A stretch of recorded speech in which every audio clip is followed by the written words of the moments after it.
Alors le contenu de cette conférence, ce sera moins des questions de fond que des questions de forme, puisque sur les questions de contenu, j'ai déjà eu l'occasion de m'exprimer un certain nombre de reprises, en particulier les arguments pro-vie que l'on peut donner.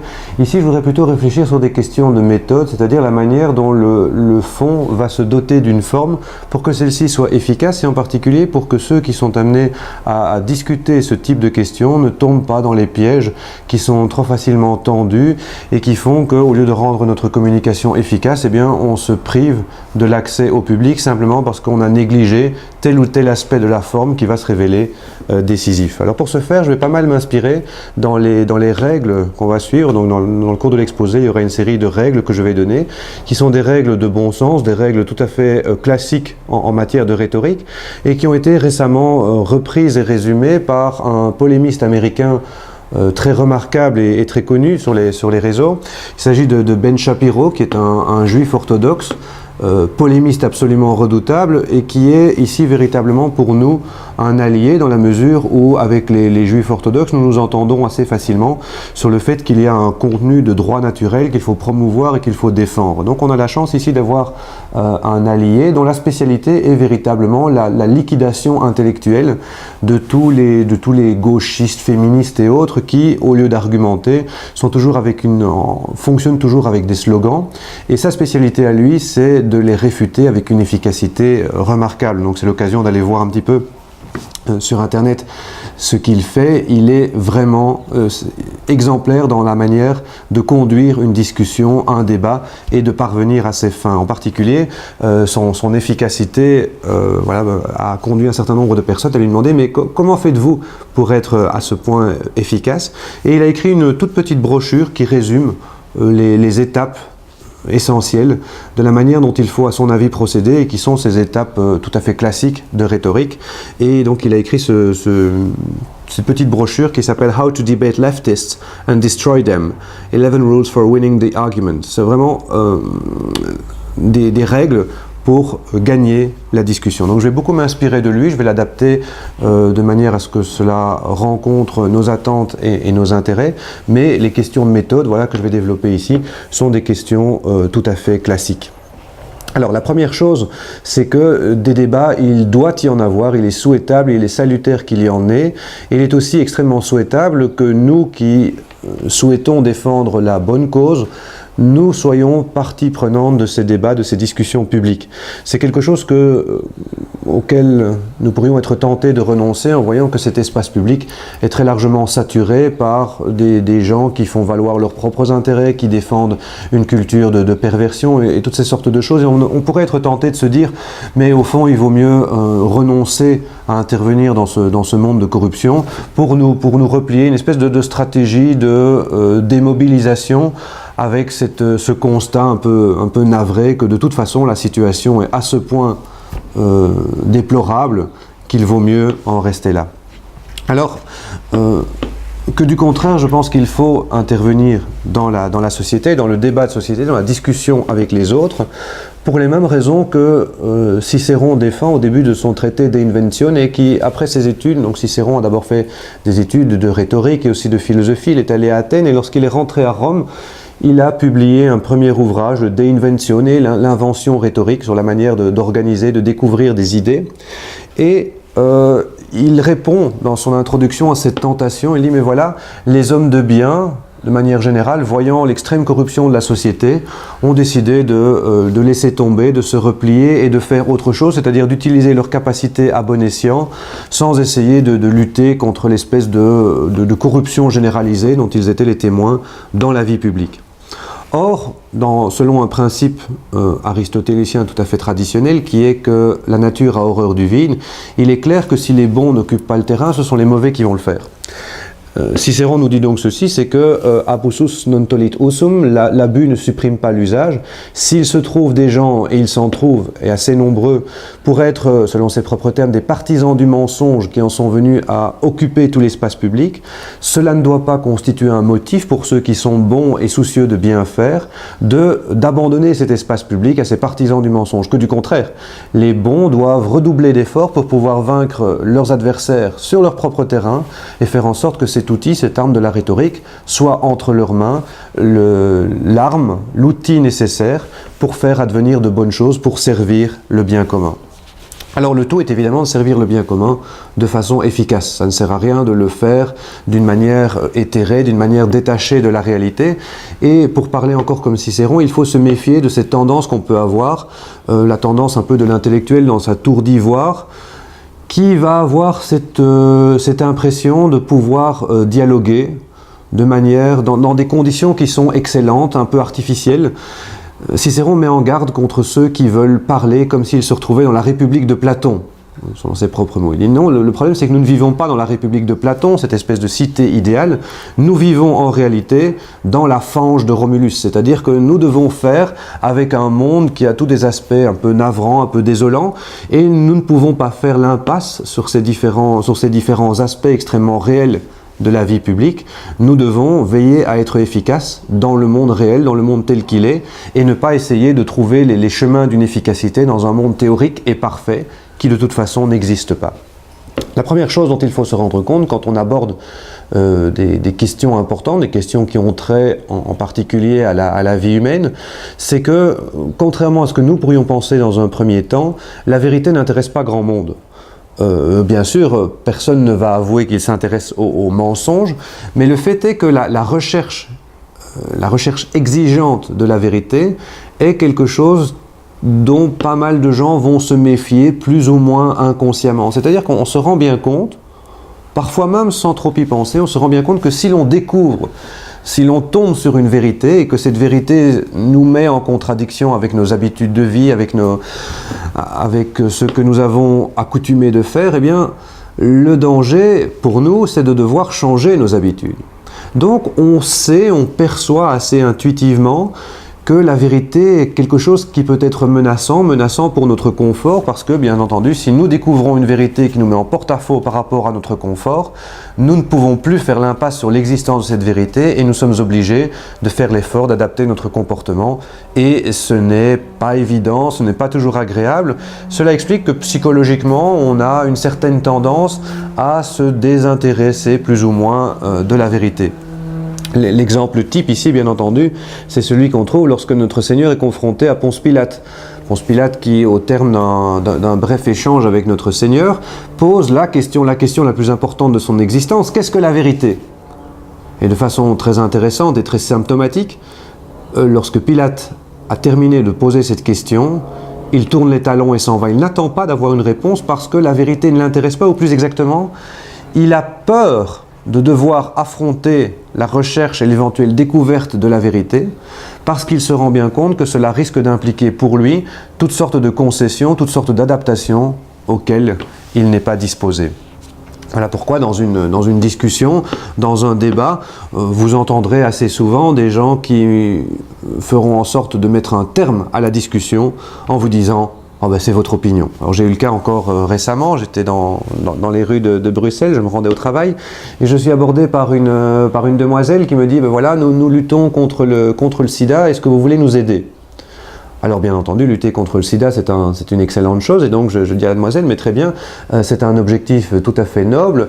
Il y a tout de même quelque chose d'important, c'est que quand on vise un objectif bon, il faut aussi s'efforcer de le faire advenir en utilisant des moyens qui sont appropriés, proportionnés, c'est-à-dire des moyens qui sont bons aussi. On vise une fin bonne avec des moyens bons. Donc je lui demande, mais qu'est-ce que vous faites pour promouvoir la lutte contre le sida? Alors elle commence à m'expliquer, et bien sûr elle arrive assez rapidement à me dire que ben voilà, il distribue aussi des préservatifs. Et là je lui dis, oui mais non, là il y a un problème, je ne suis pas d'accord avec vous, parce que le préservatif, loin d'être un élément de solution, est plutôt un élément qui aggrave le problème. Là, évidemment, elle ne s'attendait pas à ça, parce que voilà, il y a toutes sortes de moyens de dire qu'on n'a pas envie de leur donner de l'argent, mais à partir du moment où j'ai abordé cette question du préservatif en disant que c'était un problème, elle se trouvait un petit peu démunie parce que ce n'est pas le type d'argument auquel ces gens-là sont habitués. Et bon, j'ai expliqué tout simplement, mais voilà, pourquoi est-ce que ça contribue au problème et pas à la solution? C'est qu'évidemment, si vous êtes dans une mentalité où vous vous dites, ben, puisque je me suis protégé, je peux faire ce que je veux, c'est que vous vous développez des comportements à risque dans la mesure justement où vous vous sentez protégé et tout-puissant puisque vous pensez avoir fait ce qui est nécessaire pour éviter tous les risques. Alors qu'évidemment, si vous n'avez pas le préservatif, vous réfléchissez à 2 fois avant de faire quelque chose. Et donc, au lieu d'associer les gens, au lieu d'insister sur la nécessaire responsabilité, le préservatif est une manière de déresponsabiliser les gens en leur faisant croire que de toute façon, puisqu'ils se sont protégés, ils font ce qu'ils veulent et donc ça aggrave le problème. Alors je discute un petit peu avec la demoiselle qui assez rapidement n'avait pas d'argument sur ce sujet-là et qui a mis alors un terme à la discussion en me disant « Eh bien, merci monsieur, voilà, c'est votre opinion ». Et au fond, elle ne voulait pas aller plus loin parce qu'elle n'avait plus d'arguments. Et dire c'est votre opinion, c'est une manière de dire, eh bien, j'ai pas trop envie de rechercher la vérité avec vous, j'ai plutôt envie d'en rester là pour ne surtout pas sortir de la zone de confort dans laquelle je suis installé.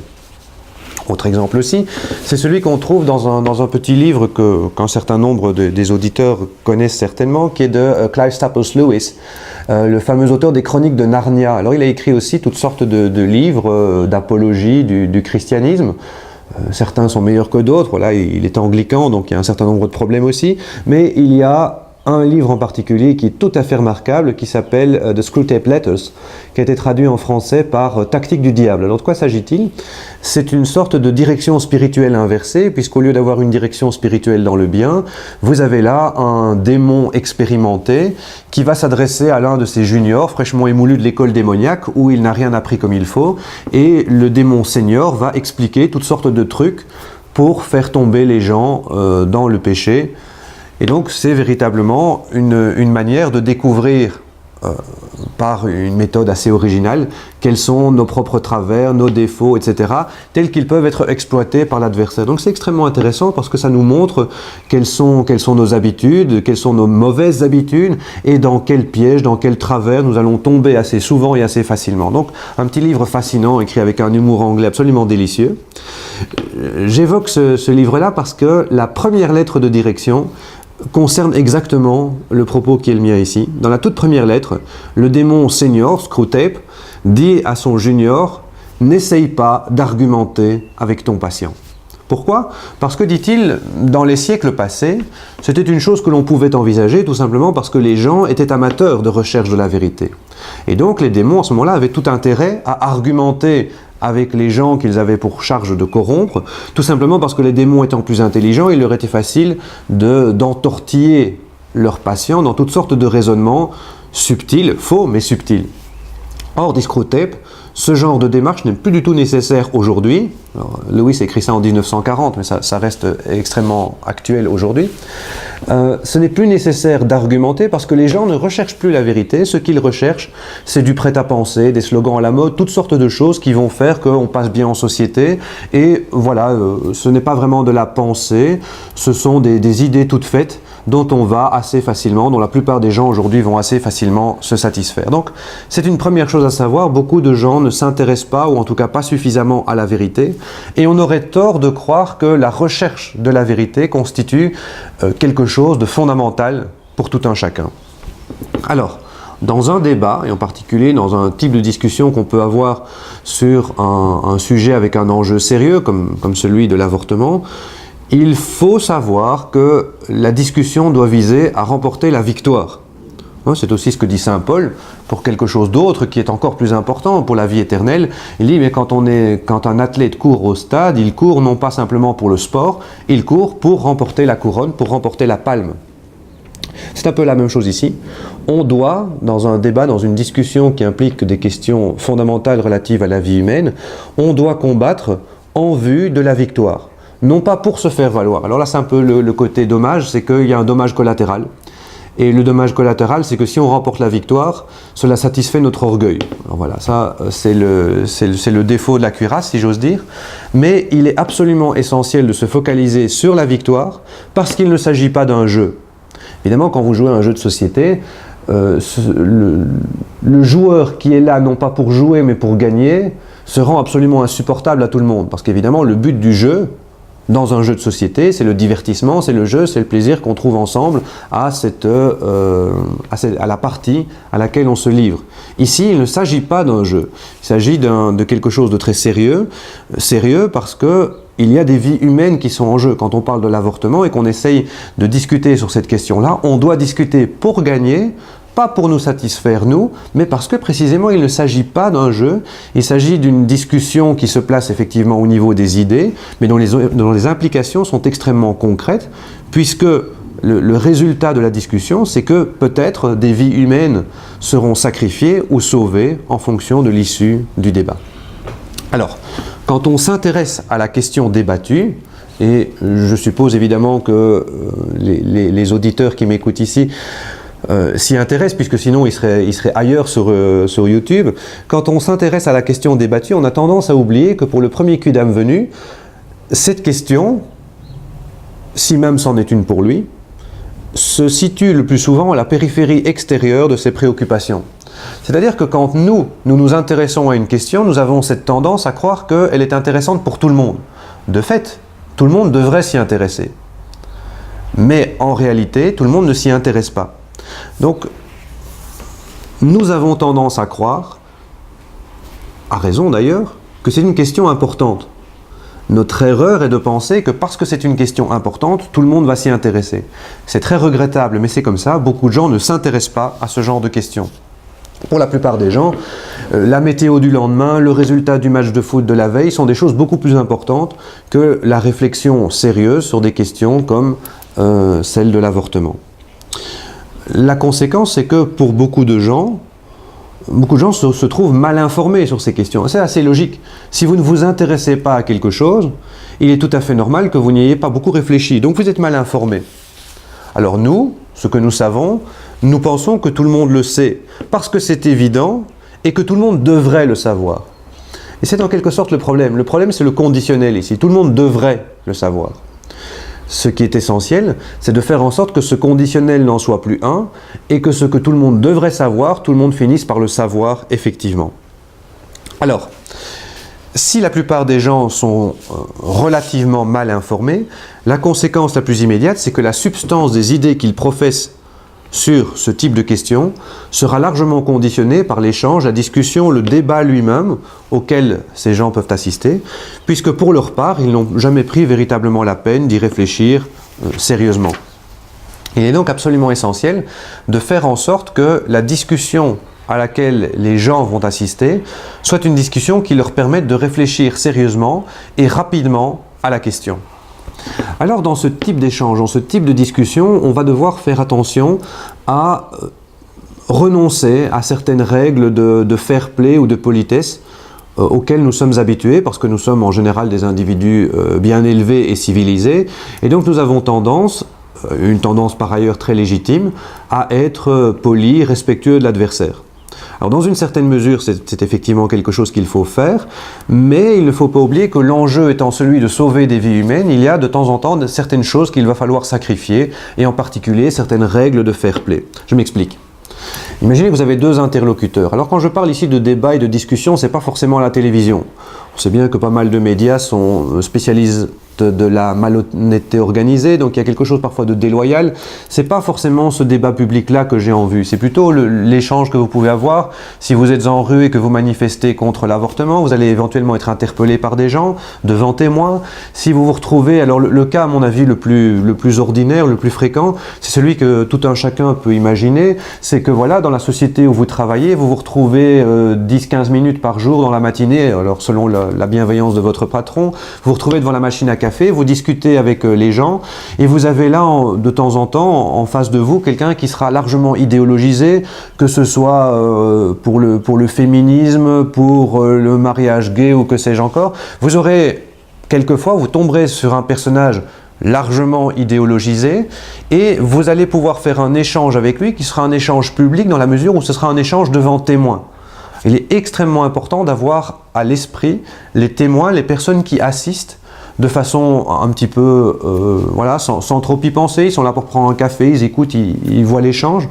C'est ce public-là que vous devez avoir à l'esprit. On y reviendra parce que c'est fondamental.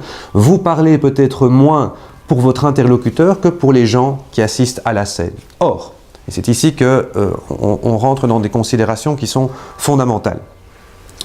Si vous êtes dans le camp des bons, vous défendez le droit à la vie, vous aurez tendance à être nuancé et équilibré dans la manière dont vous allez présenter vos adversaires. Typiquement, on m'a appris que, et c'est bien normal, lorsque je critique quelqu'un, je dois bien veiller à distinguer la personne des idées qu'il professe et ne surtout pas réduire la personne aux idées qu'elle professe. Dès lors, j'aurais très tendance à dire, eh bien voilà, je ne respecte pas du tout vos idées, vous qui êtes mon adversaire, mais évidemment, en tant qu'être humain, en tant que personne, je vous respecte par ailleurs parce que je ne vous réduis pas à vos idées et que vous êtes bien davantage que la somme de vos idées. Donc j'aurais tendance à être très nuancé, à dire, voilà, vos idées, je ne les considère pas du tout comme respectables et voilà pourquoi, mais humainement, comme personne, je vous respecte. Le plus souvent, notre adversaire, alors vous pouvez imaginer la féministe 68 arts d'attardé, ou alors l'homme qui se veut anti-macho possible et qui doit en quelque sorte prouver qu'il est plus féminin que les femmes. Enfin, vous avez toutes sortes d'exemples, vous pouvez en imaginer facilement. Ces personnes-là, ces personnes largement idéologisées, ne prendront pas autant de pincettes avec vous. C'est-à-dire qu'eux ne vont pas distinguer subtilement vos idées de votre personne. Le message qu'ils vont faire passer est le suivant. Ils vont vous dire en gros, vous avez des idées dégueulasses parce que vous êtes quelqu'un d'infâme. Et donc, l'impression qui sera faite sur le public, elle est très importante ici. Parce que d'un côté, ils auront une personne civilisée qui s'efforce de respecter la personne de son adversaire. Et de l'autre côté, il y aura quelqu'un qui va décrire son adversaire comme une personne odieuse qui professe des idées odieuses. Oui, mais ça veut dire quoi? Ça veut dire que sur le plan de l'impression qui est donnée sur le public, il y a un parti qui apparaît comme répugnant, à la fois dans sa personne et ses idées, et l'autre qui n'est contestable que dans ses idées alors que sa personne est respectable.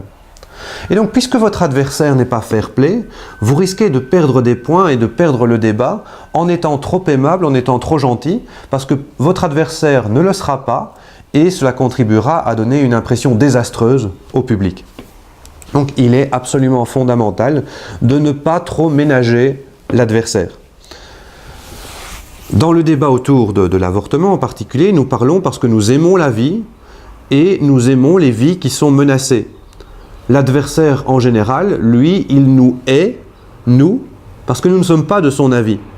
Donc comprenez bien qu'ici, je parle d'une discussion, d'un débat avec des gens idéologisés, des gens qui vont professer les opinions, slogans du prêt-à-penser. Je ne parle évidemment pas de la discussion ou de l'échange que vous pouvez avoir avec une malheureuse que vous trouvez au coin de la rue et qui se dit « moi je suis fichu, ma vie est finie, je vais devoir avorter ». C'est pas le moment d'être désagréable avec une personne comme ça, certainement pas. Je parle au contraire d'un échange de vues, d'une discussion que vous pouvez avoir dans un cadre beaucoup plus neutre par ailleurs. Voilà, je reprends cet exemple de la machine à café, et vous avez à discuter et à remporter la discussion contre quelqu'un qui est occupé à répandre son poison dans les cœurs, dans les âmes des personnes qui sont là autour de vous. Donc on est dans deux situations tout à fait différentes.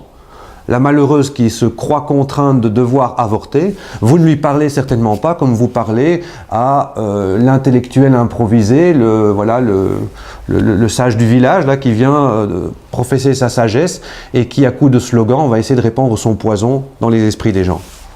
Donc, je ne parle évidemment pas, j'insiste beaucoup, je ne parle pas des personnes déboussolées, je parle au contraire de la discussion que vous avez avec des gens qui sont là pour répandre leur poison, leurs vices et toutes les formes de perversion auxquelles ils se livrent. Ce que je veux dire ici essentiellement, c'est qu'avec ces gens-là, il ne faut pas être trop gentil. Parce que quand on est trop gentil, on se fait avoir.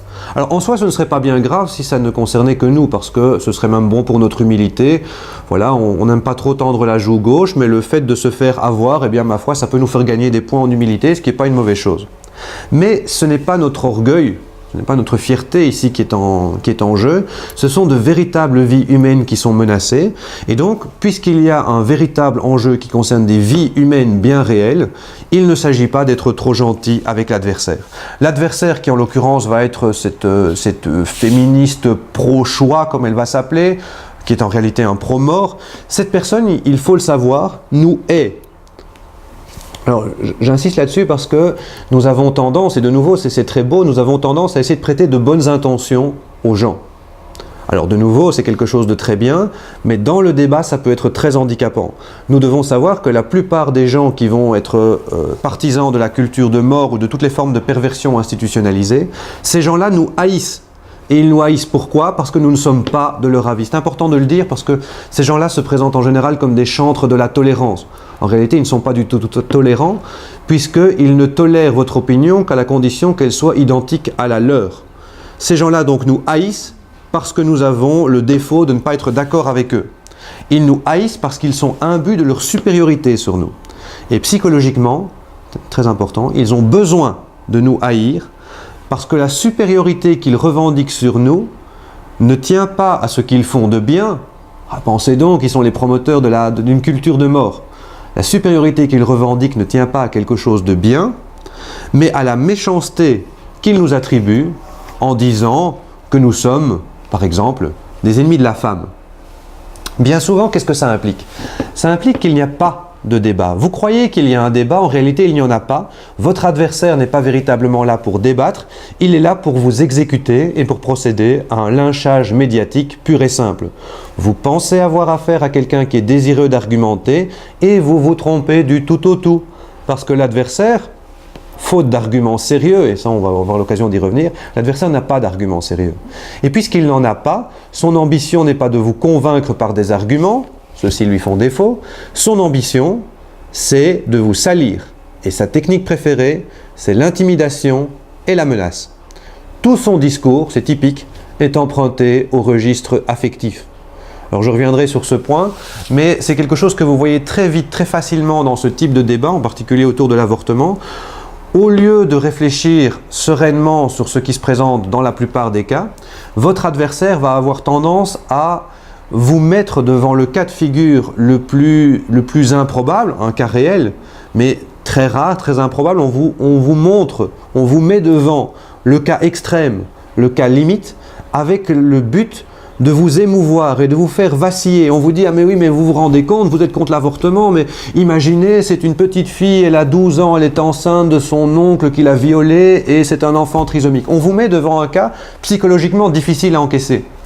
Et donc, on essaye de vous faire vaciller. Et l'adversaire qui utilise ce cas extrême sait que si vous rentrez dans son jeu, il a gagné de toute façon. Pourquoi?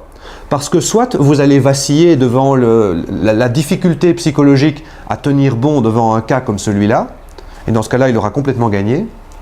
Ou alors, si vous tenez bon, il vous fera passer devant le public pour un monstre sans cœur, inaccessible à la compassion. Il dira aux gens autour d'eux, eh bien, il vous dira, regardez, voilà, vous êtes là quelqu'un vous êtes un idéologue, vous allez contre l'avortement et vous ne vous rendez pas compte qu'il y a des situations dramatiques. Donc, c'est pas honnête comme manière de discussion. Ce n'est pas une discussion, ce n'est pas un argument, c'est jouer sur le compassionnel, c'est faire en sorte que, à partir d'un exemple extrême, on vous fragilise psychologiquement pour faire en sorte que vous cédiez du terrain. Ce ne sont pas des arguments, c'est de la manipulation et on doit le savoir. De manière beaucoup plus générale et sans l'agressivité qu'il peut y avoir ici, c'est une stratégie qu'on retrouve qui est employée avec brio par les gauchistes d'Hollywood. Alors on sait bien que Hollywood c'est le repère du gauchisme international. Que font-ils? Alors ce sont d'excellents publicitaires en général, donc on a souvent beaucoup à apprendre des ennemis et des adversaires. En matière de publicité, Hollywood s'y connaît. Que fait Hollywood? Eh bien, Hollywood vous produit toutes sortes de séries télévisées qui ont beaucoup de succès. Alors, on en a tous probablement regardé l'une ou l'autre. Quelle est la technique d'une série télévisée? En fait, c'est très simple. On vous présente des personnages qui vont être les héros de la série, saison 1, épisode 1. On vous montre des personnages qui sont amusants, sympathiques, rigolos, aimables. Et de fil en aiguille, de semaine en semaine, c'est le concept de la série télévisée, vous retrouvez vos personnages favoris chaque semaine, et de semaine en semaine, vous les retrouvez, vous vous attachez à eux, ça devient des amis.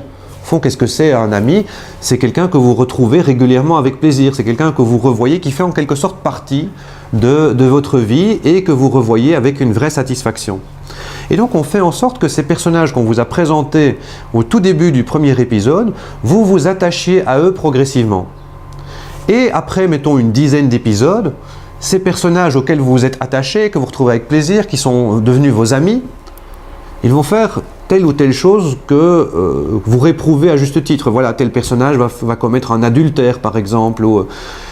Eh bien, psychologiquement, on vous aura affaibli. C'est-à-dire que puisque vous serez en quelque sorte devenus les amis de ces personnages, il vous deviendra beaucoup plus difficile de les critiquer. Si dès le premier épisode de la première saison, les personnages avaient commis de gros crimes, vous les auriez moins appréciés. Parce que vous vous serez dit, mais c'est quoi ces gens-là? Ils agissent vraiment d'une façon inqualifiable. Et donc, au lieu de vous les rendre sympathiques, vous vous seriez méfié de ces gens-là. Mais puisqu'après une dizaine d'épisodes, vous avez fini par les apprécier et les aimer, il devient beaucoup plus difficile, psychologiquement, de les critiquer ouvertement, parce que si vous les critiquez ouvertement, on va vous dire, oui mais quand même, regarde, pendant 10 épisodes, ils ont fait que des choses bien, et là, maintenant qu'ils font une incartade, tu commences à les critiquer, c'est quand même pas sympa. Et donc, psychologiquement, on fait en sorte qu'il nous soit beaucoup plus difficile d'avoir un jugement libre et objectif. Alors, vous avez ça dans les séries télévisées en particulier, c'est très remarquable avec quand on vous met des invertis en scène, c'est toujours la même chose. C'est le voisin sympathique, alors ça se passe aux États-Unis, toujours ils apportent, parce que c'est un truc chez les Américains, ils apportent la tarte au voisin, ils apportent un jus de fruits ou que sais-je encore, ils sont sympathiques, ils sont sportifs, ils sont bienveillants, et donc on fait en sorte que vous aimiez ces gens parce que voilà, on ne leur montre que des qualités, et puis après ça, si vous dites, ah mais non, je réprouve leur style de vie, on va vous dire, oh, quand même, vous y allez fort, regardez, ils ne font que des choses bien, et là, parce qu'il y a un truc qui ne vous plaît pas dans leur attitude, vous allez les critiquer. Donc, c'est une stratégie remarquable d'efficacité, mais du point de vue rationnel, du point de vue logique, c'est pas honnête comme stratégie. Parce que c'est jouer sur les ressorts de votre psychologie pour vous empêcher d'argumenter sereinement et vous enfermer, vous contraindre par le registre affectif à accepter des choses que, en toute objectivité, vous ne pourriez pas accepter si vous raisonniez simplement. Le débat devant témoin, c'est fondamental, le débat devant témoin n'a pas pour but de convaincre l'adversaire. Il a pour but de le convaincre d'erreur, mais convaincre quelqu'un d'erreur, ce n'est pas le convaincre au sens de le persuader. Et ici, un petit jeu sur l'étymologie, sur l'origine du mot. Convaincre en grec, c'est elenko. Et elenko, ça veut dire réfuter. Donc vous avez deux sens de ce mot convaincre. Vous pouvez convaincre quelqu'un en le persuadant qu'il a tort, et vous pouvez le convaincre d'erreur, sans chercher à le persuader, en sortant ce qu'on appelle alors une pièce à conviction.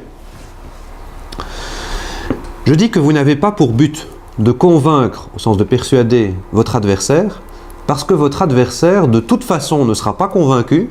Pourquoi? Parce que je l'ai dit tout à l'heure, votre adversaire vous déteste. Alors de nouveau, c'est très facile à imaginer, on n'est pas meilleur que les autres, donc on réagit comme tout un chacun. Si vous détestez quelqu'un, parfois c'est épidermique, il y a des gens qu'on ne supporte pas. Si vous détestez quelqu'un, et que ce quelqu'un vient vers vous pour vous prouver que vous avez tort par A plus B, et il vous met le nez dedans, est-ce que vous allez l'aimer? Est-ce que vous allez dire, eh bien, je ne l'aimais pas, mais il m'a rendu service en me montrant mon aveuglement? De nouveau, psychologiquement, on ne fonctionne pas comme ça. Si quelqu'un que vous détestez vient vous mettre le nez dans vos erreurs, vous le détestez encore plus. Parce que non seulement vous le détestiez déjà, mais en plus, il vous a mis face à vos contradictions. Donc, le débat devant témoin n'a pas pour but de convaincre votre adversaire, puisqu'il vous hait, c'est peine perdue. Par contre, le débat a pour but de produire une pièce à conviction qui va avoir un impact sur les personnes qui assistent à la discussion. De nouveau, imaginez l'exemple d'un procès. Dans un procès, voilà, vous avez votre adversaire et vous lui dites, vous avez fait ça de mal, vous avez tué quelqu'un. Ils vont dire, non, pas du tout, il vous déteste parce que vous êtes occupé à essayer de révéler son crime.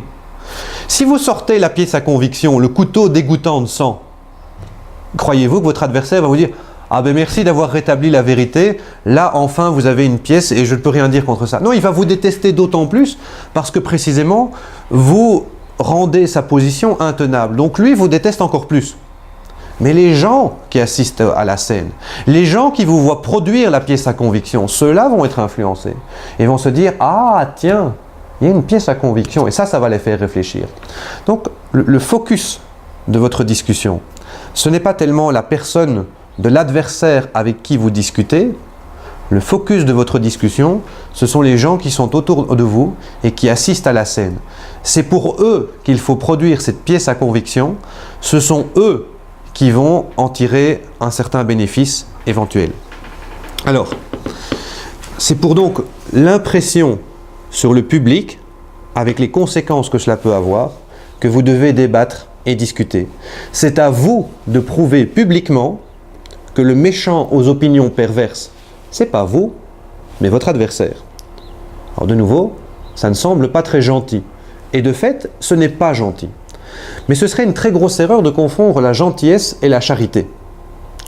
La charité, en règle générale, implique la gentillesse. Dans la plupart des cas, être charitable, c'est aussi être gentil. Mais il y a des exceptions. Et on peut s'en convaincre très facilement, c'est que notre Seigneur, qui est la charité même, n'est pas toujours gentil. La plupart du temps, il l'est, mais de temps en temps, il a des paroles très dures. Et il reste le plus charitable d'entre tous. Notre Seigneur, qui est la charité même, n'est pas toujours gentil. Pensez à ce qu'il dit des pharisiens, sépulcre blanchi, bande d'hypocrites, race de vipères. Et quand il rentre dans le temple pour en chasser les marchands à coups de fouet, décidément, ce n'est pas gentil. La gentillesse n'est pas toujours la conséquence de la charité.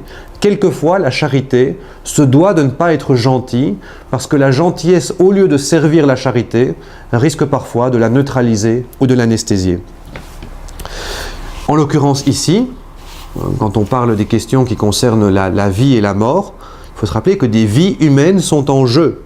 Ce n'est pas le moment de faire des politesses. Un philosophe chinois que j'aime beaucoup, un confucianiste, dit en substance la même chose. Vous savez que les confucianistes sont des gens qui sont très attachés à l'extrême ritualisation de la vie sociale. Ils sont convaincus, et à juste titre, que toutes sortes de rites sociaux, la façon dont on se tient à table, dont on salue les gens, etc., tout ça est fondamental pour que la société fonctionne bien. Et ces règles doivent être respectées dans la plupart des cas. Mais il va y avoir des exceptions. Et en particulier, nous dit ce confucianiste très attaché au rituel, il nous dit, mais si vous voyez quelqu'un qui se noie dans la rivière, vous vous précipitez à son secours, ce n'est pas le moment, si vous croisez un autre mandarin sur votre route, ce n'est pas le moment de faire les 3 salutations d'usage, de demander comment il va, de s'arrêter, de faire les politesses. Non, vous renoncez à ces politesses par ailleurs tout à fait légitimes, vous arrachez vos vêtements si besoin est, ce qui va pouvoir être considéré ordinairement comme indécent, mais vous faites le nécessaire pour vous précipiter au secours d'une vie humaine qui menace de périr en se noyant. Donc c'est une question d'évaluation de vos devoirs respectifs. Donc ça ne veut pas dire qu'il faut faire quelque chose, il faut consentir à de mauvaises choses pour obtenir de bonnes fins, mais il faut se rendre compte que certains biens peuvent tout à fait légitimement être sacrifiés quand il y a un enjeu considérable. De la même manière, dans le droit canonique, on sait que la première loi, c'est le salut des âmes. Autrement dit, si l'application stricte d'une loi secondaire du droit canonique ne peut se réaliser que en se heurtant à cette première loi du salut des âmes, eh bien la loi secondaire va sauter. Non pas parce qu'elle n'est pas importante, mais parce que dans le cas extrêmement précis qui est considéré, son application trop littérale aurait pour effet de nuire à la réalisation du but et de l'objectif premier. Donc j'insiste, on ne fait jamais quelque chose de mal pour obtenir un bien, mais on peut sacrifier certains biens secondaires lorsque leur application trop stricte nuirait à un bien beaucoup plus fondamental. Donc, pour reprendre l'exemple du confucianiste, on ne fait pas de courbettes devant les personnes que l'on rencontre quand quelqu'un est occupé à se noyer dans la rivière. Fondamental. J'en viens ici alors à une série de règles qui sont les règles que donne Ben Shapiro, qui ne sont pas du tout originales, ce sont des règles de rhétorique tout à fait classiques, ce sont des règles de bon sens qui s'appliquent en fait, quand on y réfléchit, aussi bien à la discussion qu'à l'art militaire. Et pas besoin d'être militaire pour ça, ce sont vraiment des règles de bon sens. Des règles de bon sens dont on se rend assez facilement compte que si on ne les applique pas en contexte militaire, on va au-devant d'une défaite catastrophique. Eh bien, il faut penser la rencontre militaire comme on pense la rencontre du dialogue. Plus exactement, il faut penser le débat, le dialogue, sur le mode de la rencontre militaire quand il y a un véritable enjeu. Alors, la première règle, c'est une règle de bon sens, c'est s'il y a une guerre, il faut aller au front. Alors, là, il y a une tentation à désamorcer. La tentation, c'est quoi? C'est de dire, oh, mais moi, je ne veux pas d'ennemis. J'ai pas d'ennemis, je ne veux pas d'ennemis.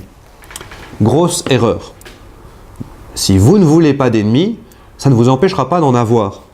Je crois que c'était le philosophe français Alain Finkielkraut qui le disait. C'est une grosse erreur de croire que vous n'avez pas d'ennemis parce que vous en avez à partir du moment où quelqu'un vous a désigné comme son ennemi. Donc si vous n'avez pas envie d'avoir d'ennemis, il y a quelqu'un qui veut que vous soyez son ennemi. Donc que cela vous plaise ou non, vous avez des ennemis parce que vous avez été désigné comme un ennemi par une personne qui a décidé de vous détester. Alors, on peut appliquer ça à toutes sortes de cas. C'est évidemment ce qui se passe avec pas mal de gens aujourd'hui qui vont dire « Ah oui, mais l'islam tolérant, religion de paix, etc. » Alors c'est vrai que sans doute Rachid, le commerçant du coin, il est plutôt sympathique, mais quelqu'un qui prend très au sérieux la religion coranique voit dans le Coran strictement qu'il faut égorger les infidèles ou alors qu'il faut les réduire en esclavage jusqu'à ce qu'ils payent le tribut. Donc, ce sont des gens qui nous considèrent comme leurs ennemis. Ça ne sert à rien de dire « Ah mais moi j'en veux pas pour ennemi ». Que vous le vouliez ou non, ces gens-là, parce que c'est écrit noir sur blanc et à plusieurs reprises dans leur livre, il suffit de l'ouvrir, il est accessible partout, ce sont des gens qui vous désignent comme leur ennemi. Vous dites « je n'en veux pas pour ennemi », pas de chance pour vous, un jour ils viendront vous chercher.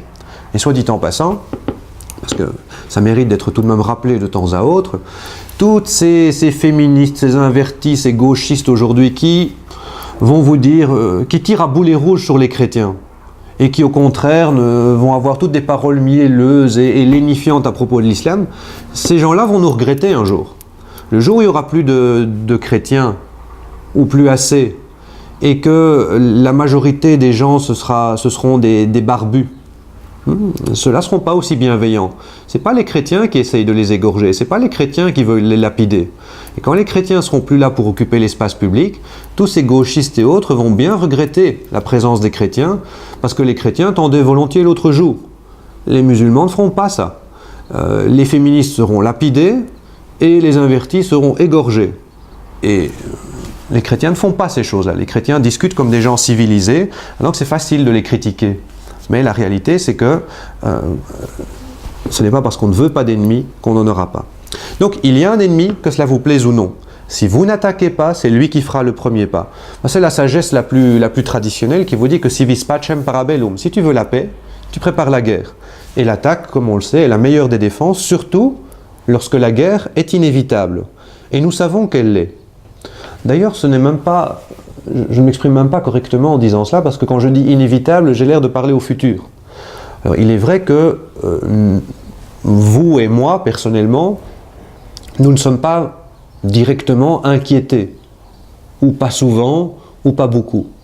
Encore que, vous savez, par exemple, qu'en Allemagne, où le homeschooling est interdit, où vous êtes obligé de mettre vos enfants à l'école publique, si vous prenez la décision de retirer vos enfants de l'école le jour où il y a une information sur je ne sais quelle sorte de perversion, de théorie du genre ou autre, ou d'acceptation d'homosexualité, si vous retirez vos enfants par conviction, la police peut venir vous les enlever parce que ça va être considéré comme de la maltraitance et vous perdez la garde de vos enfants. C'est arrivé à plusieurs reprises où des gens ont perdu la garde de leurs enfants parce qu'ils ne voulaient pas que leurs enfants assistent à cette sordide comédie de promotion du vice. Donc nous sommes déjà, dans certains cas, menacés. Mais quand je dis qu'il y a une guerre et qu'elle est inévitable, il faut aussi et peut-être surtout se rappeler que si nous ne sommes pas directement concernés, il y en a qui sont directement concernés et qui meurent par dizaines, par centaines, par milliers, par millions. Ce sont les enfants à naître. Donc, si nous ne subissons pas de violence pour le moment, des enfants à naître subissent une violence intolérable puisqu'ils sont mis à mort par cette culture de destruction et de perversion qui les a pris pour cible. Les chiffres sont spectaculaires. Voilà, pour simplement donner un exemple, parce que ce sont des statistiques officielles, ce ne sont pas du tout des statistiques qui sont produites par les mouvements pro-vie, ce sont des statistiques données par des gouvernements qui sont pro-mort ou par des organismes pro-mort et qui se vantent de ce qu'ils font. Le planning familial américain, Soit dit en passant, Donald Trump fait un beau travail pour le moment, il est occupé à essayer de couper les fonds de cet organisme. Je crois qu'il leur a enlevé récemment 60 millions de dollars en deniers publics, mais je pense qu'il en reste encore 200 millions à enlever. Donc il y a encore un énorme travail. Donc des organismes soutenus par les finances publiques, comme le planning familial américain, se vantent comme prestations de santé. Ils osent appeler ça des prestations de santé. Ils se vantent de réaliser 220 000 avortements annuels. Le seul planning familial américain se vante d'exterminer chaque année la quasi-totalité de la population du Valais en Suisse. En faites le compte, faites un petit peu de mathématiques avec n'importe quel endroit dont vous connaissez la taille de la population. 220 000 avortements annuels pour le seul planning familial américain. Au niveau du Valais, ça correspond à l'extermination pure et simple de la totalité de la population chaque année. Donc c'est véritablement une guerre puisqu'il y a des victimes et que ces victimes se comptent par centaines de milliers, par millions et dizaines de millions. Officiellement, les statistiques mondiales qui sont données par l'OMS ou je ne sais quel organisme maçonnique mondial parlent de 50 à 60 millions d'avortements annuels, ce qui est sans doute très sous-évalué, mais ça fait des chiffres effroyables. Alors en tant que chrétien aussi, on ne doit pas oublier que au-delà du drame humain que tout cela représente, et le drame humain est bien réel, n'importe qui peut s'en rendre compte, mais en tant que chrétien, au-delà du drame humain, on doit aussi penser qu'il y a quelque chose de beaucoup plus grave, c'est la violence qui est faite à l'égard de la loi divine. La culture de mort et de perversion est un attentat contre la majesté divine. La gloire de Dieu, comme dit saint Irénée, c'est l'homme vivant. Donc, Dieu crée individuellement chaque âme humaine et veut la vie pour chacune de ces âmes humaines. Et donc, cette culture de mort et de perversion qui détraque la société va directement à l'encontre de la volonté de Dieu et donc d'une gravité infinie. Alors évidemment, quand on dit ça, alors voilà, si un journaliste regarde la petite vidéo ici et va extraire juste ce truc-là, on va dire, oh regardez, c'est un méchant intégriste qui ressort des considérations religieuses.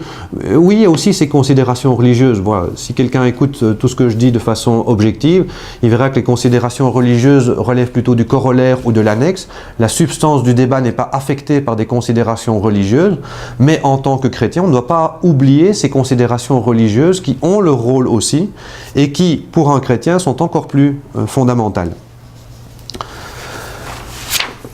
Alors, dans le prolongement de la première règle, puisqu'il y a une guerre et que des dégâts il va y en avoir, il faut tâcher de vaincre et de vaincre efficacement. D'où la seconde règle qui consiste à frapper le premier. Alors la règle, messieurs les Anglais, tirer les premiers, c'est très bien quand on fait la guerre en dentelle. Quand on se bat pour l'honneur avec des gens civilisés. Ici, on doit toujours avoir à l'esprit l'image de ces enfants sacrifiés, avortés, malmenés, de cette perversion institutionnalisée. On doit garder ça à l'esprit. Nous ne luttons pas pour l'honneur avec des gens civilisés, nous luttons contre des idéologues, des assassins voués à la culture de mort qui s'efforcent de tuer un maximum d'êtres humains innocents. On ne ménage pas ceux qui soutiennent le pire génocide de l'histoire. On doit se rappeler à chaque instant que notre ennemi, qui n'est pas notre ennemi personnel, mais qui est l'ennemi de Dieu, l'ennemi de l'humanité, notre ennemi tue chaque année plus que Mao, Staline et Hitler dans le même espace de temps. Ça mérite d'être réfléchi, ça. Avec les deniers publics aujourd'hui, on tue chaque année à peu près 50 millions d'êtres humains. La Deuxième Guerre mondiale, en 5 ans et demi, 6 ans, on estime entre 60 à 80 millions de victimes.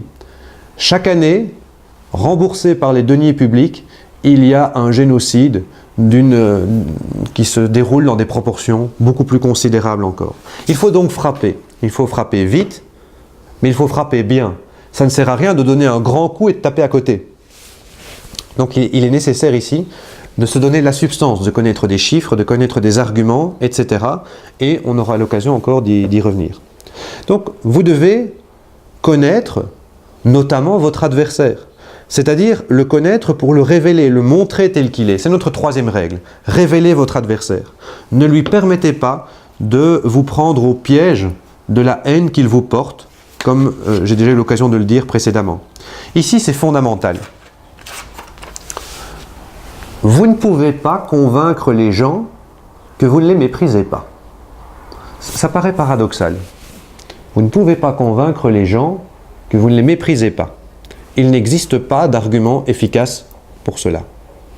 Par contre, vous pouvez convaincre les gens que l'adversaire qui prétend que vous méprisez les gens, vous pouvez convaincre les gens que l'adversaire qui prétend que vous les méprisez est un opportuniste, un menteur et une personne indigne de foi.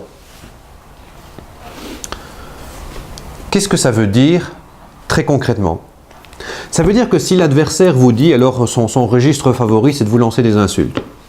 Il va vous dire, classiquement, « Ah, vous êtes un raciste, homophobe, ennemi des femmes », ça ce sont les trois qu'il préfère. Il ne sert strictement à rien de dire « Non, je ne suis pas homophobe parce que j'ai un ami homosexuel qui pourra en témoigner ». Ça ne sert à rien de dire « Non, je ne suis pas un ennemi des femmes parce que demandez à ma femme, je ne suis pas son ennemi ». Ça ne sert à rien de dire « Non, je ne suis pas raciste puisque ma femme est d'origine coréenne, j'ai des amis qui sont africains, voilà ». Ça ne sert à rien de dire « Non, ce n'est pas vrai parce que ». Ça ne sert à rien, ça ne marche pas. Alors je vous donne un petit exemple pour illustrer, j'ai vu ça sur internet il n'y a pas si longtemps, un commentateur catholique américain que j'aime beaucoup, Steve Skojec, qui s'occupe du site 1 Peter 5, que certains d'entre vous connaissent peut-être, avait été pris à partie sur Twitter, c'est un lieu très intéressant pour la sociologie des débats. Sur Twitter, il a été pris à partie par je ne sais quel féministe gauchiste ou que sais-je encore, qui lui avait dit « Ah mais vous êtes un sale suprématiste blanc ». Alors ça c'est une insulte qu'ils aiment bien aux États-Unis. « Vous êtes un suprématiste blanc ». Et malheureusement, l'honnête Steve Skojec a fait une grosse erreur. Il a répondu « Ben non, c'est pas vrai du tout. D'ailleurs, regardez, lui, il a épousé une femme chinoise et ses enfants sont forcément des métis. Alors pour un suprématiste blanc, évidemment, ça le fait pas trop. » Et donc, en toute bonne foi, il avait prouvé que, mais non, pas du tout, l'accuser de racisme, c'était tout à fait idiot. Grosse erreur. Parce que vous pensez que son adversaire a été convaincu? Pas du tout. Vous savez ce qu'il a répondu, l'adversaire? Il a dit « Ouais, vous dites ça, mais en fait, regardez tel président américain au 19e siècle, il a fait des enfants à son esclave noir, et c'était pourtant un sale suprématiste blanc. Donc, le fait d'avoir des enfants avec une personne de couleur, ça ne vous fait pas quelqu'un de tolérant. » Donc, de toute façon, ça ne sert à rien d'essayer de prouver votre bonne foi.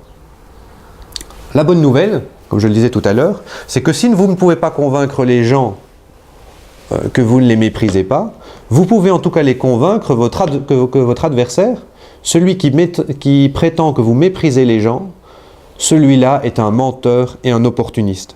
Qu'est-ce qu'il faut faire? Il faut retourner le compliment. Alors c'est un peu navrant parce que ça fait un petit peu « tu m'as dit ça, je te le rends ». Mais de nouveau, on n'est pas dans la République de Platon, on est dans la fange de Romulus, et donc on doit faire en sorte d'utiliser des arguments qui fonctionnent. Si on produit un bel argument qui ne fonctionne pas, on perd le débat, et si on perd le débat, évidemment, c'est notre fierté qui en prend un coup, mais ça c'est pas très grave. Ce qui est très grave, au contraire, c'est que ça peut avoir des répercussions bien concrètes sur la vie de véritables êtres humains. Pourquoi est-ce que le fait de dire « non, je ne suis pas homophobe », parce que « non, je ne suis pas ennemi des femmes », parce que pourquoi est-ce que ça ne fonctionne pas? Parce qu'en vous défendant, vous donnez déjà l'impression, vous donnez un certain crédit à l'argument de l'adversaire, vous donnez l'impression que l'argument de votre adversaire est digne d'être réfuté. Vous donnez l'impression que vous prenez votre adversaire suffisamment au sérieux que pour prendre la peine de lui répondre. Et les gens qui assistent à la scène vont se dire « il n'y a pas de fumée sans feu ». Il essaye de se justifier, mais peut-être que c'est vrai qu'il n'est pas ennemi de toutes les femmes puisqu'il traite bien sa femme. Mais qui sait si au boulot, c'est pas un salaud qui pressurise ses collègues féminines. Donc, ce qu'il faut faire, c'est d'abord donner à voir que ce que vous dit, que l'insulte, prétendu argument qui est en réalité une insulte que vous jette votre adversaire à la figure, est indigne que vous lui répondiez. Et qu'est-ce que vous faites alors? Eh bien, vous la lui renvoyez au visage. Et à très juste titre d'ailleurs, ce n'est pas seulement une bonne technique, c'est quelque chose de très vrai. Si quelqu'un vous dit, parce que certains le disent à tout bout de champ, « Oh, vous êtes un raciste », retournez-lui le complément et dites-lui « C'est vous le raciste ». Alors c'est pas mal, ça le déstabilise parce que ça, il ne s'y attend pas. Vous dites « C'est vous le raciste ». Et vous expliquez pourquoi. C'est vous le raciste parce que avec vous, le mot est galvaudé, vous l'employez à tort et à travers, vous lancez cette insulte au tout venant, et on sait bien qu'une espèce d'insulte généralisée perd en quelque sorte de sa valeur. Ça veut dire quoi? Ça veut dire que c'est vous le raciste, puisque en employant cette expression à tort et à travers, vous rendez le mot insignifiant et vous empêchez les gens de pouvoir dénoncer les véritables actes de racisme. Puisque pour vous, n'importe quoi relève du racisme, cela ne permet plus de voir les vrais actes de racisme. Donc c'est vous, le raciste. Même chose. Vous me dites que je suis homophobe. Mais c'est vous qui êtes homophobe. Pourquoi? Parce que vous réduisez les gens à leur désir sexuel. Ce qui est déjà une manière vraiment très malhonnête de considérer les autres individus. Vous allez parler des homosexuels. Comme si une personne se laissait complètement catégoriser en fonction d'un désir sexuel, ce qui est une manière très réductrice d'aborder les personnes. Donc c'est déjà une insulte que vous faites vis-à-vis de ces gens-là. Et en plus, vous les instrumentalisez, ces homosexuels. Non seulement vous réduisez les gens à une pulsion sexuelle, mais en plus, vous instrumentalisez le groupe ainsi réuni simplement par opportunisme, pour essayer de marquer des points. Vous les utilisez pour me salir. Même chose. Lorsque vous me dites que je suis un ennemi des femmes, en réalité, c'est vous l'ennemi des femmes. Parce que si je prends l'exemple pour l'avortement, réfléchissez. Regardez, on sait très bien qu'en Chine, il y a beaucoup trop d'hommes par rapport aux femmes. Pourquoi? Parce qu'il y a des avortements sélectifs. Et pas seulement en Chine, et pas seulement en Inde, même chez nous aussi. Une fille a statistiquement plus de risques d'être avortée qu'un garçon. C'est aussi simple que ça. Beaucoup de gens préfèrent avoir un garçon qu'une fille, pour toutes sortes de raisons. Mais le fait est que les victimes de l'avortement, outre les femmes qui le subissent dans leur propre corps, ce sont statistiquement plus souvent des filles que des garçons. Et donc le véritable ennemi des femmes, c'est le promoteur de l'avortement. C'est celui qui promeut une technique de mise à mort qui fait plus de victimes parmi les filles que parmi les garçons. Alors poursuivez votre avantage. Donc non seulement c'est l'adversaire qui est raciste, homophobe, ennemi des femmes, mais c'est aussi l'adversaire qui méprise le public. Faute d'arguments sérieux, il dissimule sa haine en vous accusant sans preuve. C'est lui qui est indigne qu'on débatte avec lui, puisqu'il a le culot, le toupet de se présenter sans arguments sérieux, sans respect pour son interlocuteur, pour vous, et sans respect non plus pour le public qui a droit à une véritable discussion. Le public a droit à mieux qu'un simple échange d'insultes. Le public a droit à assister à un véritable échange d'idées, et quand votre adversaire vous insulte, il prive le public de ce droit à avoir un véritable échange d'idées. Dites donc à votre adversaire que si au lieu de débattre, il vous insulte, c'est la preuve de sa grossièreté, de sa mesquinerie et du fait qu'il a quelque chose à cacher. Quoi? Oh, c'est très simple. Ce qu'il veut cacher, c'est qu'il n'a pas d'argument sérieux. Et donc c'est lui qui est indigne qu'on débatte avec lui. C'est lui qui devrait se taire et qui devrait être remplacé par quelqu'un de plus honnête pour représenter le point de vue qu'il ne fait que caricaturer au lieu de promouvoir et de défendre. Alors vous devez aussi, dans cet échange de vues, refuser absolument l'argument de la victime. Dites à votre adversaire qu'il est malhonnête, c'est le cas de figure extrême que je prenais tout à l'heure. Dites à votre adversaire qu'il est malhonnête d'utiliser ce cas de figure extrême, parce que ce faisant, ce qu'il fait, c'est instrumentaliser le malheureux pour apitoyer les gens et désamorcer la réflexion en axant tout sur le compassionnel et sur l'effet psychologique. Et donc au lieu de chercher à argumenter objectivement, il s'efforce de vous enfermer dans un sentimentalisme. Donc dites-lui que vous refusez la farce cynique à laquelle il se livre en instrumentalisant le cas d'un malheureux juste pour jouer son petit numéro compassionnel. C'est indigne et c'est cynique. Refusez aussi l'argument d'autorité.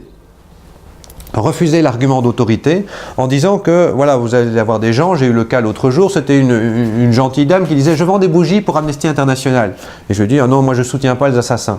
Elle me dit « Ah non, vous ne connaissez peut-être pas Amnesty International, nous on est là pour lutter contre les assassins internationaux, contre Trump, contre Poutine, contre Bachar ». Et je lui dis « Non, non, non, non, je sais bien ce que fait Amnesty International, c'est vous les assassins à cause de l'avortement ». Alors elle me dit « Ah mais non, non, nous on est pour les femmes, le droit des femmes, parce qu'on est pour l'avortement ». Et je dis « Mais justement, c'est ça, l'avortement c'est quoi? C'est assassiner des êtres humains ». Et alors là, elle m'a joué son petit numéro de victime, mais vous vous permettez de dire quoi? Moi je suis infirmière, et est-ce que vous êtes seulement médecin ou infirmier?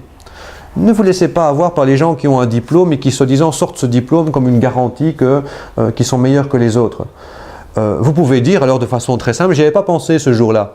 Mais pour le prochain qui essaie de me vendre une bougie pour tuer des enfants, je lui ressortirai. Si quelqu'un vous dit « Moi je suis infirmier, moi je suis médecin », dites-lui que le docteur Mengele, le médecin chef à Auschwitz, avait un beau diplôme de médecin lui aussi. Ça ne l'a pas empêché de faire des expériences et de torturer des gens. Le fait d'avoir un diplôme ne vous donne pas une espèce de surcroît d'humanité. Donc, cadrez votre adversaire, empêchez-le de vous jouer son petit numéro. Ce qui nous amène à la quatrième règle. Vous ne cadrez pas seulement votre adversaire, vous cadrez aussi le débat, vous cadrez la discussion. Ce que je veux dire par là, c'est que votre adversaire a balisé une sorte de terrain. Balisé pour lui, ça veut dire miné pour vous. Très concrètement, qu'est-ce que je veux dire? C'est comme les témoins de Jéhovah. Je ne sais pas si vous avez déjà discuté avec des témoins de Jéhovah. Ils ont des techniques de discussion qui sont assez remarquables. Mais c'est un petit peu comme un CD. Vous avez la piste numéro 1, quand la piste numéro 1 n'a pas fonctionné, hop, ils enclenchent la piste numéro 2. Ils n'écoutent pas vos arguments. Ils essayent un argument, vous en essayez un, et puis c'est pas grave, ils ne répondent pas, ils prennent l'argument suivant, et un autre et un autre. Donc ils ont un terrain qui est balisé, ils ont une zone de confort si vous voulez. L'adversaire a souvent une zone de confort, il aime rester dans un type d'argument dans lequel il se sent parfaitement à l'aise. Obligez-le à sortir de sa zone de confort. Je prends de nouveau un exemple qui est celui qu'on rencontre tout le temps, celui du cas extrême. Le promoteur de l'avortement est en général quelqu'un qui va vous dire « Oui, mais qu'est-ce que vous faites si vous avez la petite fille de 12 ans, etc. » Dites-lui, dans ce cas-là non plus, il ne faut pas avorter. Mais avant de parler de ce cas dramatique, incontestablement, et il ne faut surtout pas minimiser parce que c'est dramatique, avant de parler de ce cas dramatique, regardons ce qui se passe dans la plupart des cas. Alors dans pas mal de pays, c'est pratique parce que vous avez des statistiques concernant les motifs de l'avortement. En Belgique, c'est le cas par exemple. De façon anonyme, vous rentrez un petit dossier dans lequel vous expliquez pourquoi vous voulez avorter. Et on ne vous juge pas là-dessus, c'est-à-dire que vous mettez ce que vous voulez, c'est simplement pour des statistiques gouvernementales. Eh bien, les cas d'avortement où sont invoqués un risque de santé pour la mère et l'enfant, et c'est un risque au sens très général, hein. Ça peut être « Ah, je vais peut-être faire une dépression si je suis enceinte ». Donc, même en ayant une définition très large des risques pour la santé de la mère et de l'enfant, ça ne recouvre pas plus de 3 à 4% des cas en tout et pour tout. Alors vous direz l'inceste. Dernière statistique en Belgique, sur 20 000 avortements, 0 pour cause d'inceste.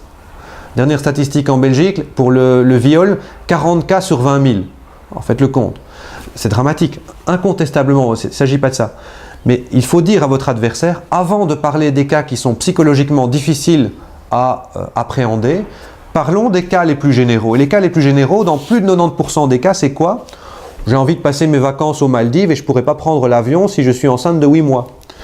Je suis enceinte, mais c'est pas exactement de mon mari, donc ben voilà.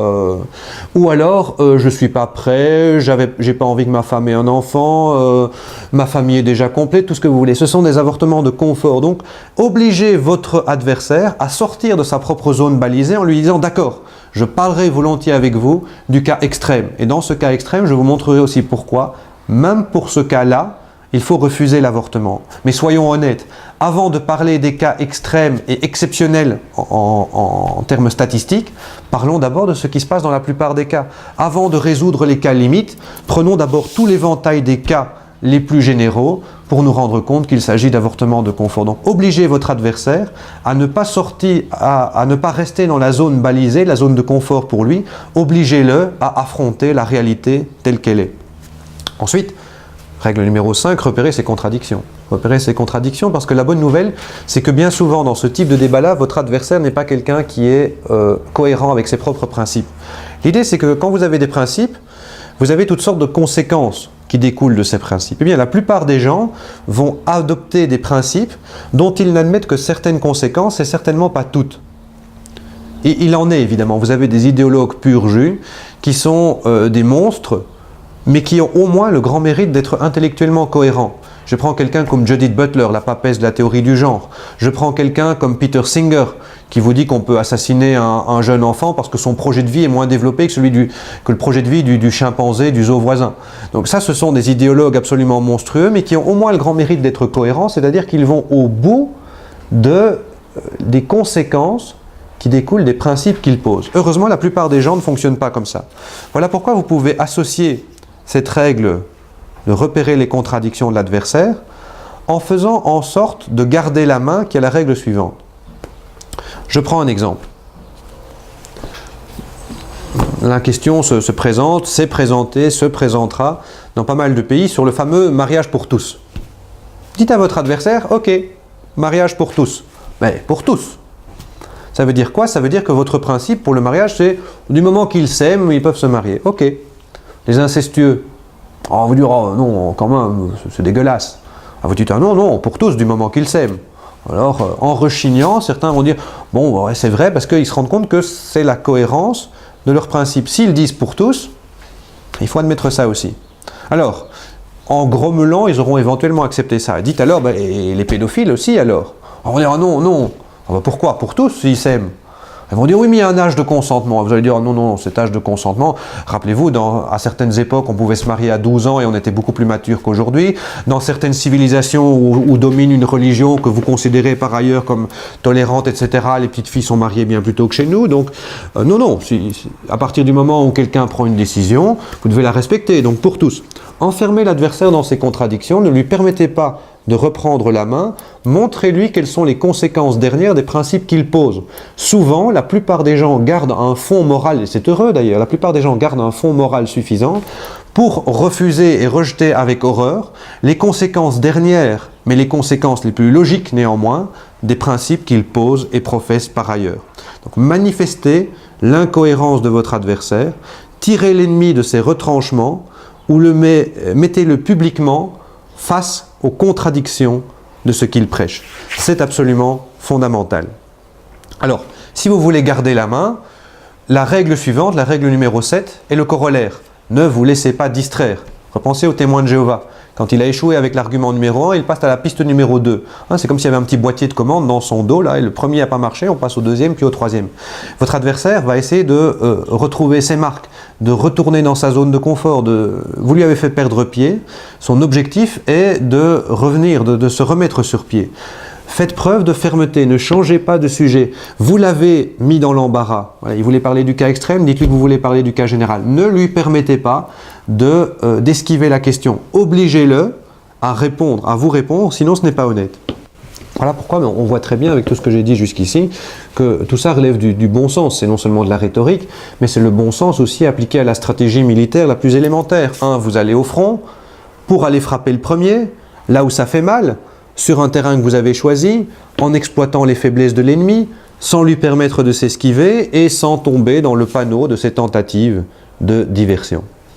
Alors, il reste quelques petites règles qu'on peut aborder très rapidement parce qu'elles vont servir en quelque sorte de corollaire pour ne pas tomber dans certains pièges. La règle numéro 8, ne défendez pas nécessairement quiconque est de votre côté. À la guerre, c'est évident. Pensez que vous êtes en train de vous battre avec un ennemi et soudain survient sur le champ de bataille un ennemi de votre ennemi.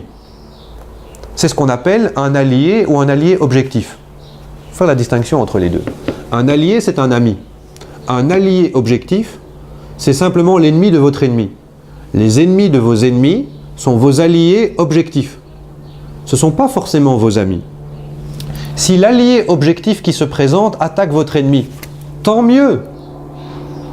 Mais si cet allié objectif commet une bourde monumentale et fait une erreur de stratégie qui le met dans l'embarras, vous ne devez pas sacrifier votre victoire pour aller l'aider. Vous ne lui devez pas le secours et l'assistance. Tant mieux s'il s'est présenté pour vous donner un coup de main, mais restez concentré sur la victoire que vous devez remporter. De nouveau, pas pour votre orgueil, mais parce que de véritables vies humaines sont en jeu. Si l'allié se met dans une situation impossible, ne lui venez pas en aide, parce qu'il va vous handicaper plutôt qu'il ne va vous aider. Vous ne devez pas perdre la bataille pour remédier à son incompétence. Un allié objectif n'est pas forcément un ami, c'est quelqu'un dont vous pouvez avoir besoin, mais ne vous sentez pas nécessairement lié. Quand quelqu'un fait quelque chose de bien, réjouissez-vous, félicitez-le. S'il fait quelque chose de mal, vous n'êtes pas obligé de le secourir simplement sous prétexte qu'auparavant, il avait fait quelque chose de bien. Voilà, on pourrait prendre toutes sortes d'exemples, mais je ne m'attarde pas là-dessus.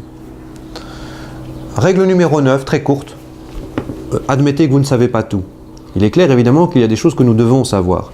Quelques arguments simples pour désamorcer les slogans de la culture de mort, en quelque sorte c'est quelque chose que nous devons savoir.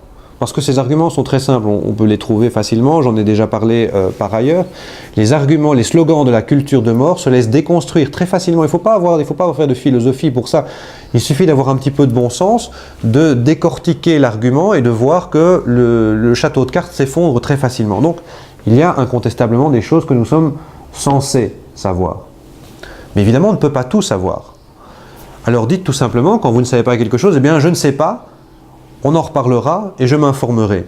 C'est humble, c'est vrai, c'est honnête, et cette ignorance ne vous fait pas perdre la discussion. D'ailleurs, vous pouvez même en tirer un avantage. Vous pouvez dire à votre adversaire, eh bien, je préfère ne pas discuter sur ce point-là parce que je ne suis pas suffisamment informé, et je voudrais qu'on puisse continuer à avoir un échange intelligent. Or, justement, sur l'argument que vous avancez, comme je ne connais pas les sources, comme je ne connais pas les chiffres, je n'ai rien d'intelligent à dire, et donc ce serait dommage de dire des platitudes. Donc, je préfère qu'on continue à parler de quelque chose sur lequel j'ai quelque chose d'intelligent à vous dire. Donc, c'est très utile.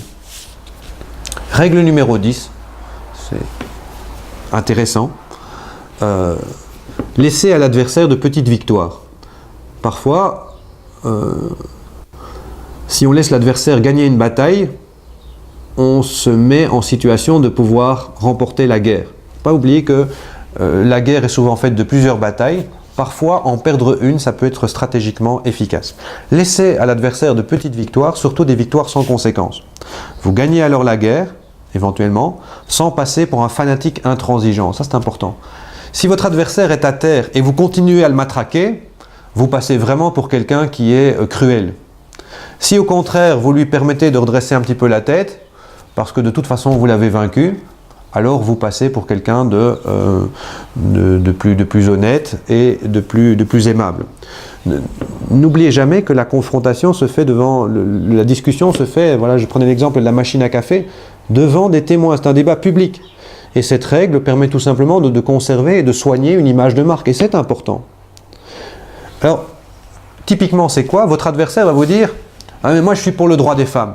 Accordez-lui ça, accordez-lui cette victoire. Dites-lui, eh bien, vous avez raison. Il faut se battre pour les droits des femmes. Nous, on ne l'a pas fait suffisamment. Alors, nous, c'est très bien parce que nous, c'est personne. Et c'est vrai, nous ne nous sommes pas suffisamment battus pour le droit des femmes et vous avez raison de mettre l'accent là-dessus. Vous avez raison parce qu'on a oublié de le faire. C'est une petite victoire pour lui. Mais c'est une victoire totalement insignifiante. Parce que vous devez tout de suite enchaîner. N'oubliez pas, gardez toujours la main. Vous devez enchaîner en disant « Ok, maintenant que vous m'avez rappelé à très juste titre qu'il fallait se battre pour les droits des femmes, il va falloir réfléchir sur ce qu'on met comme contenu. Qu'est-ce que c'est le droit des femmes? Qu'est-ce que ça implique? Et là, comme je disais tout à l'heure, eh bien, se battre pour le droit des femmes, ça implique qu'on va refuser l'avortement. Pourquoi? Eh bien, ne serait-ce que parce que pour une raison statistique, la première victime de l'avortement, c'est une femme, une petite fille. Donc, puisqu'il faut voir ce que l'on va mettre derrière ce mot, vous gardez la main, puisque vous reprenez l'initiative. Donc, en se montrant conciliant, quand il s'agit de platitudes, on marque des points et on se donne l'occasion de recadrer le débat. Ce qui est extrêmement utile et ce qui est tout à fait au service de la vérité. Cette règle-là, ne pas passer pour laisser à l'adversaire de petites victoires, pour ne pas passer pour un fanatique intransigeant, a pour équivalent la 11e et dernière règle de ma série, surveillez votre langage corporel. Ce que je veux dire par là, d'abord et avant tout, c'est ne vous énervez surtout pas.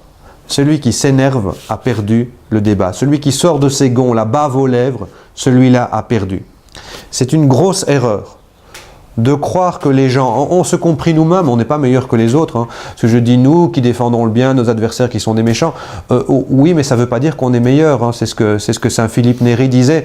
Si le bon Dieu ne garde pas sa main sur Philippe, Philippe va le trahir aujourd'hui. Donc on n'est pas meilleur que les autres, on fonctionne comme les autres. Et si on se trouve dans le camp du bien, ce n'est pas par mérite de notre part, c'est par la grâce divine. Donc vraiment, on ne doit pas se sentir supérieur aux autres. Ce serait une grosse erreur de croire que les gens, en se compris nous-mêmes, ce serait une grosse erreur de les penser comme des êtres vraiment raisonnables. Je veux dire par là qu'un argument convainc très rarement. On va dire oui, mais non. J'ai eu ça à plusieurs reprises aussi, où des gens me disent oui, c'est un bon argument, on ne trouve rien à y redire. Oh, mais quand même. Et puis la phrase ne se poursuit pas. C'est un oui, c'est un bon argument, mais enfin, je ne vais quand même pas en tenir compte. Donc, la vérité, c'est que, c'est déplorable, mais c'est comme ça. En règle générale, le fond ne prime pas sur la forme. Rappelez-vous, on n'est pas dans la République de Platon, mais dans la fange de Romulus. Dans la République de Platon, c'est un petit peu ironique de dire ça comme ça, mais le fond prime sur la forme. Dans la réalité, la forme prime sur le fond. Et donc, c'est du côté de la forme qu'il va falloir chercher l'efficacité. C'est dommage, mais c'est comme ça. Je prends un petit exemple de psychologie sociale qui a été réalisé aux États-Unis. C'est une route très fréquentée, vous avez un passage pour piétons, et le feu est rouge. Alors vous avez un groupe de gens qui attendent de pouvoir traverser, et sans que ce groupe de gens soit au courant, il y a quelqu'un qui va mener un test. Et ce quelqu'un est habillé correctement, en complet veston, et alors que le feu est rouge pour les piétons, il traverse d'un pas conquérant.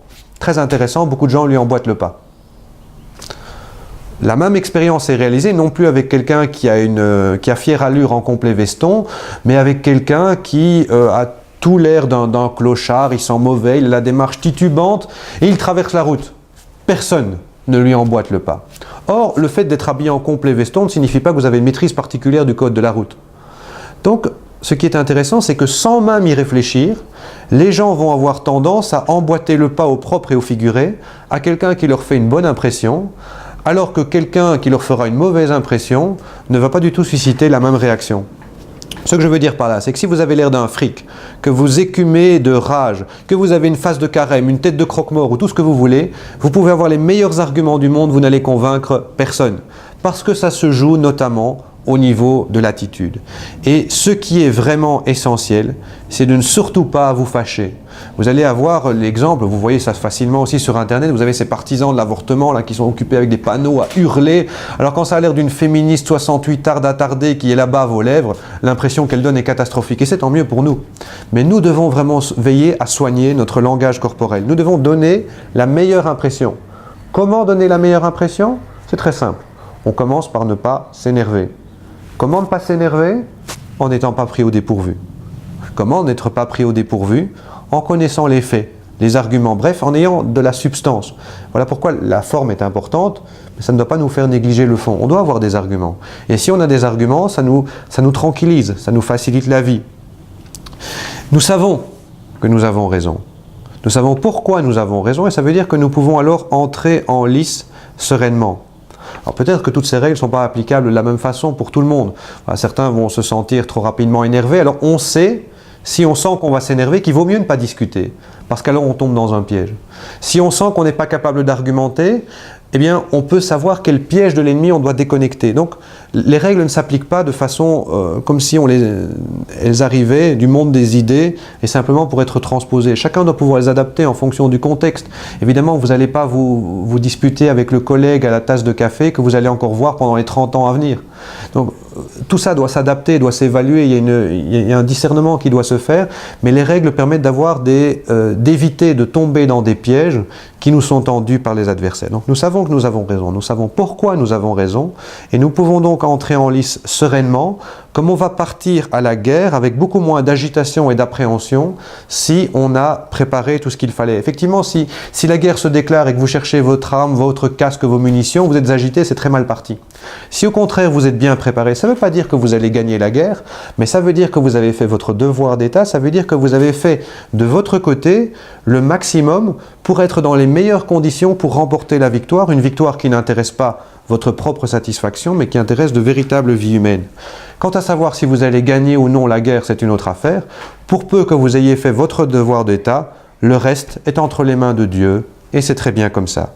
Je vous remercie beaucoup d'avoir écouté cette conférence, et j'espère avoir le plaisir de vous retrouver pour d'autres exposés à diffuser sur Internet, en particulier en partenariat avec Choisir la Vie, qui est un organisme en Suisse romande en particulier ici, qui fait beaucoup d'actions, non seulement d'information, mais qui fait le véritable travail de terrain, c'est-à-dire d'accueillir, d'écouter, d'aider très concrètement les gens. Moi, je fais la partie facile, je discute, je donne des idées, alors c'est important aussi, mais il faut savoir que le véritable backup le plus concret, c'est celui qui est offert par ceux qui affrontent la question sur son terrain, qui aident les gens là où ils en ont besoin.